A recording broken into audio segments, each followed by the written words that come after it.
I've learned that in order to have the underlying conflicts come out, you need a couple of things. One of the things and to have a dynamic class, one of the things that's most critical is you need 50% of your students at least to be from a working class or poor background.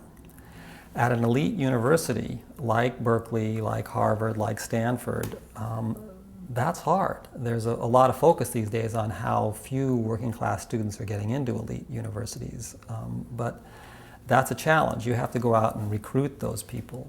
Because even if you have a really racially diverse group and they're all middle class or upper middle class, it won't work as well. Another piece that's central that I learned from the Boston experience is you need to reverse the power dynamics that are out in society in general and on campus in terms of numbers.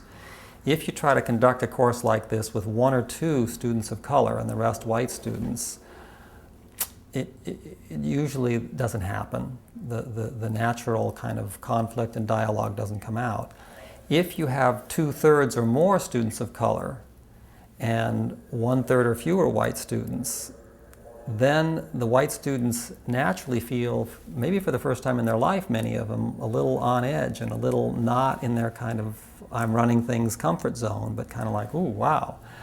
So the white students will often ask, am I going to get bashed? Which they don't in that sense that they're afraid of. But it indicates that they're going to not be in their comfort zone, which is what's necessary for them to learn being from the more privileged background.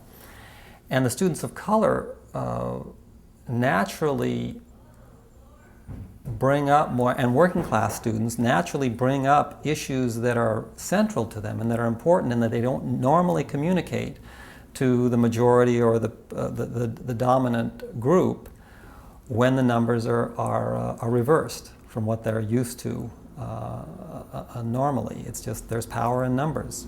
I think the two things that you ought to work towards if you were trying to develop a course like this is, one, to develop enough of a sense of relaxation, comfort, and trust that people can be themselves in a very mixed group, which partly means a lot of joking and laughing and informal interaction with each other, so that you develop the bonds that can make the impact.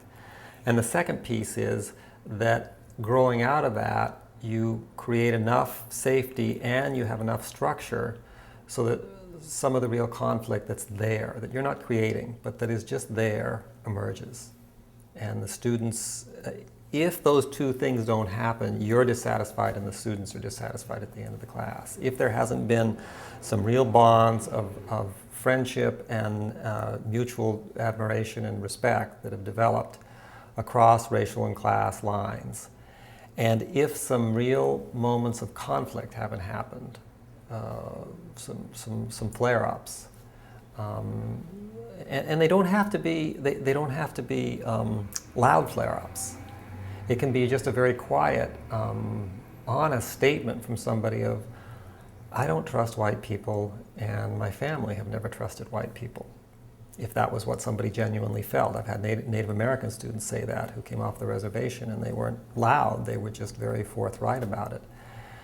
And if there's then a response, if there's not just silence or looking around or something like that, but then somebody says, well, how can you say that? I didn't do anything wrong, or how can you blame me for... If there's that kind of a genuine back and forth with what people are really thinking and feeling and what people really say among their own groups with each other, then you've succeeded.